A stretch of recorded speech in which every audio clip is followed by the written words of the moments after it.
नमस्कार, मैं हूं आपके साथ शिप्रा झा और आप देख रहे हैं न्यूज़ 18 बिहार झारखंड का डिजिटल प्लेटफॉर्म। बजट के काउंटडाउन के साथ ही घर खरीदारों और उम्मीद के रियल स्टेट विशेषज्ञों के सुझाव की फहरिस्त तैयार हो गई है और इस बार नजरें सिर्फ टैक्स छूट जैसे छोटे फायदों पर नहीं बल्कि शहरी आवास की बदलती अर्थव्यवस्था को मजबूत देने वाली दूरगामी नीतियों पर टिकी है। आम लोगों से लेकर बाजार के जानकार तक सभी सरकार से ऐसी प्रक्रियाओं की उम्मीद कर रहे हैं जिनमें मंजूरी की रफ्तार तेज हो और घर खरीदारों के लिए आसान वित्तीय रास्ते खोले। एक स्थिर नीतिगत माहौल की ये मांग न केवल इस क्षेत्र को आत्मनिर्भर बनाएगी बल्कि देश के शहरी विकास को एक नई और सुरक्षित दिशा देने में भी मील का पत्थर साबित होगी।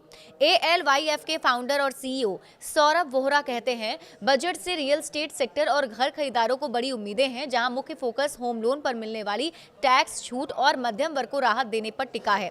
खरीदार चाहते हैं कि सरकार धारा 24B के तहत ब्याज कटौती की सीमा और ATC के अंतर्गत मिलने वाली रियायतों को बढ़ाए ताकि 40 लाख से लेकर 80 लाख के बजट वाले घरों की प्रभावी EMI कम हो सके और निवेश को बढ़ावा मिले। इसके साथ ही पिछले बजट में 2 घरों तक काल्पनिक किराए पर मिली कर छूट ने पहले ही दूसरे घर के मालिकों के लिए स्वामित्व की राह आसान की है, जिससे अब टियर 2 शहरों और वेकेशन डेस्टिनेशंस में प्रॉपर्टी खरीदने का क्रेज बढ़ा है।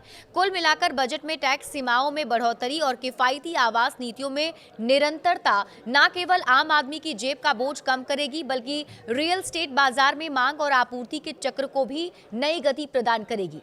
बजट केवल आंकड़ों का खेल नहीं बल्कि शहरों के भविष्य को नया आकार देने का सबसे बड़ा जरिया है। सांघवी रियल्टी के प्रबंध निदेशक पक्षाल सांघवी का मानना है कि अगर बजट में पुरानी इमारतों के पुनर्विकास पर ध्यान दिया जाए तो ये न केवल शहरों की सूरत बदलेगी बल्कि लोगों को सुरक्षित घर भी देगा।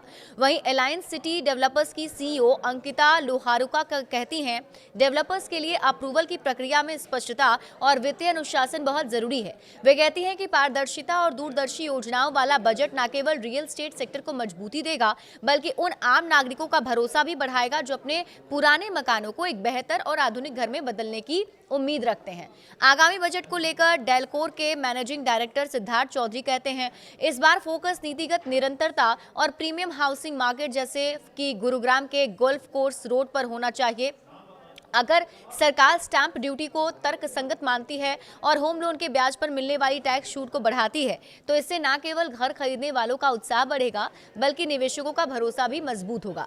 सिद्धार्थ चौधरी आगे कहते हैं कि डेवलपर्स के लिए इंफ्रास्ट्रक्चर स्टेटस के फायदों को बढ़ाना और कम ब्याज दर पर लंबी अवधि के कर्ज की उपलब्धता सुनिश्चित करना बेहद जरूरी है ताकि हाई क्वालिटी प्रोजेक्ट्स को समय पर पूरा किया जा सके। चूंकि गुरुग्राम में अब एक ग्लोबल रेजिडेंशियल और कमर्शियल हब बन चुका है तो ऐसे में एक दूरदर्शी बजट NCR को घरेलू और अंतर्राष्ट्रीय रियल स्टेट निवेश के लिए सबसे पसंदीदा डेस्टिनेशन के रूप में और मजबूती से स्थापित कर सकता है।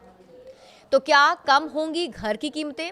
तो देखिए, ये भी कहा जा रहा है कि इस बार रियल स्टेट सेक्टर की नजरें मुख्य रूप से GST और टैक्स ढांचे में सुधार पर टिकी है। हालांकि किफायती आवास के लिए GST दरें पहले से ही कम है, लेकिन निर्माणाधीन प्रोजेक्ट्स में इनपुट टैक्स क्रेडिट यानी ITC की सुविधा न मिलने से लागत बढ़ जाती है।